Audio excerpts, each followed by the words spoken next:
I see it. Joining us now via telephone, the key architect of the 9/11 bill, Congressman Peter King of New York. Pete, we very much appreciate your time here on Newsmax Prime, and we should point out that, of course, you serve on the Intelligence Committee, and you're a former chairman of the Homeland Security Committee. You've been working for a long time for this bill. You got it passed. The president vetoed it. But today's overwhelming vote in both chambers means your bill is now law. Yeah, this is the law, and despite what the president said, and listen, I respect some of the foreign policy people who are the same side as the president, saying it's done with diplomats, soldiers, the rest. It's not. We seem to be having some difficulty with Peter King's cell phone reception. We will try to restore that, but we're in luck because we are also joined via Skype from Southern California by the son of President Ronald Reagan, political commentator Michael Reagan. Michael, of course, the author of the book, Lessons My Father Taught Me, The Strength, Integrity, and Faith of Ronald Reagan. And as always, you can find and follow Michael on Twitter. His handle is @ReaganWorld. So, Michael, we heard a bit from Peter King, but today's veto override is at long last really a landmark in the legislative battles that members of both parties have had with President Obama. I mean, you're absolutely right. My concern is, though, one of the first things I learned in school was for every action, there's always an equal reaction. And so our action is we overrode the veto. And I would have voted for this bill had I been in Congress of the United States also. But what is the reaction going to be from Saudi? And what is going to be the reaction from other people, other governments around the country about our military, our ambassadors, and whomever? Are they now going to be open to be sued by other nations and other countries? That is a great concern to me. And I'd love to hear Peter King tell me what I'd really like to hear about this. How do we protect our ambassadors, our military, as they fight this war on terror overseas? Are they now going to be open to, in fact, lawsuits from those countries against them? Well, we've restored contact now via telephone with Pete King. Pete, as we welcome you back, Michael Reagan has had a question. He said, were he in Congress, he would have voted for your bill. I would have too, but does it establish a precedent in terms of other citizens of other nations trying to hold our officials liable, trying to hold our nation liable in some sort of court? Could you explain that? Yeah, sure. First of all, it's great for Michael Reagan. Thank you very much, for the privilege. This was finally drawn, this bill, the legislation, the language. Basically, right now, they're not going into the weeds. There's 9 exceptions to sovereign immunity, so there's already exceptions to it. There's one involving carrying out acts of violence. If the Saudis, assuming the Saudis were involved, in any country, if they gave cash to a person in Manhattan to carry out an attack in Manhattan, we could sue them now. If they gave them the cash in Montreal and it was brought down to New York, a federal judge ruled we cannot, that the actual planning has to have occurred in our country for us to be able to sue. And all this law says, this amendment or the bill we passed today, was saying that whether or not they plan it in New York or whether they plan it in Saudi Arabia, the families still have the right to sue. It's the same, and it's done really also.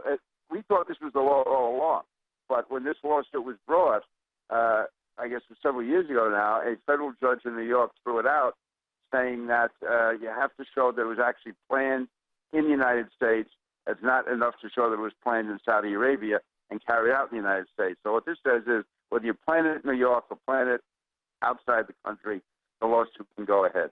And it only involves international acts of terrorism, not acts of war. So if you're at war with a country, you can, and also all you can do is sue a government. You're suing them for money. You can't lock people up. You can't bring them into a criminal court, and you can't sue individuals personally. You can only sue the government. Pete, I know that obviously this is for our nation and for those 9/11 families, but you have worked on this legislation for so long, and to have this overwhelming veto override and now have the bill law, for you personally, you have to count this among your grandest triumphs in public life. Yeah, it really is gratifying, especially since so many of the families, friends and neighbors of mine, I've known them for years. I know their loved ones who were killed. So yeah, it is personally gratifying, but really though, to be able to see the reaction of these families who have suffered for so long, it gives them, not that it's ever going to be closure, don't get me wrong, but it's going to be part of the healing. It's going to be part of a sense of justice. And that's really all we're asking for, is a sense of justice. And we have threats coming from the Saudis that they're going to pull out of U.S. investments. And listen, I'm not trying to sound macho about this. The Saudis are cooperating with us in a number of areas now, but they're doing it because it's in their self-interest. And they are not going to allow hurt feelings or a lawsuit keep them from cooperating with us so long as it's in their self-interest. If it's not in their self-interest, they will back away. They play both sides of the fence at different times. Right now, they're much more with us than against us. But again, they are not going to make any decision based on us hurting their feelings. Or fair enough. We understand that. Understand that. There is other news today, though, that I want to get your perspective on. And Michael Reagan, I can remember years ago listening to you host news talk radio across the country and talk about breaking stories. Don't know if this classifies as a breaking story. But, Michael, we've gotten word from the Homeland Security Secretary, Jay Johnson. He is now sending out a warning to all Americans, brace for more terror attacks. He's saying his department cannot make all threats a priority, and that, well, there it is, the threat of further attacks. I'm interested in your view, far removed from Washington. Is Homeland Security under Jay Johnson an effective agency in your estimation?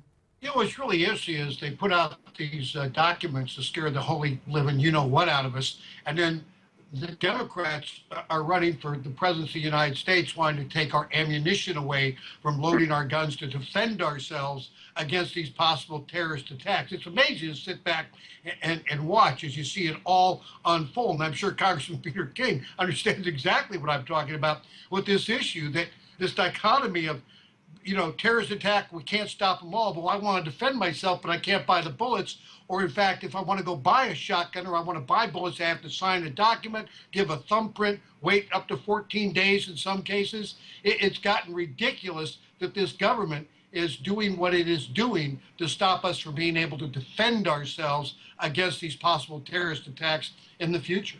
Let me just ask.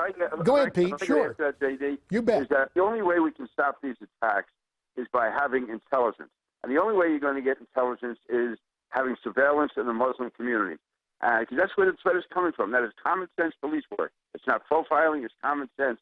We have to get sources, we have to get undercovers, we have to get agents working in that community. So on the one hand, they're telling us, hey, we might be attacked. But secondly, they're preventing the police and law enforcement from taking the actions that are necessary to prevent the next attack. And just one quick, go ahead, Michael. If you're reading my father's diary, I pick it up and go to the first Monday that he is in the Oval Office as President of the United States. It's January 26th. And look at the very first meeting that my father has in the Oval Office.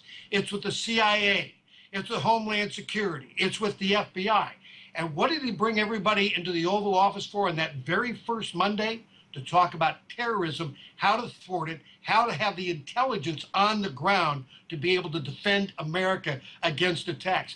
First day, first Monday in the Oval Office. Go read it. January 26, 1981. That historical we've note. Come a long way from Ronald Reagan and Bill Casey, I'll tell you that. Wow. Oh, and we've gone the wrong direction. Hey, Pete, one final note, 30 seconds, and it has to do with Jim Comey. In the Senate yesterday saying, look, I'm a fallible man. Today, trying to explain away the immunity for all of Hillary's aides and the decision not to prosecute. Comey's reputation as a straight arrow, is it overblown? 20 seconds. Yeah, I worked with Jim Comey. I have respect for him. Having said that, I thought his reputation in the Bush administration was wrong because I thought raised a false issue against President Bush and against Alberto Gonzalez. That was wrong. And secondly, in this case, I've spoken to him about it. To some extent, I can understand some of the decisions he made. I cannot understand giving immunity to the people around Hillary Clinton, giving immunity to Cheryl Mills, and allowing us to sit in during the interview. That, to me, puts a cloud over the whole investigation. If he just announced his decision and said, okay, I disagree with it, maybe he knew what he was, why he did it. When you read and you learn all these different details, it just, to me, puts a permanent cloud over the whole decision. And we will have to end it there. Pete King from Washington via phone, Michael Reagan via Skype from Southern California. You have our thanks. And there is more of Newsmax Prime straight ahead, so stay with us.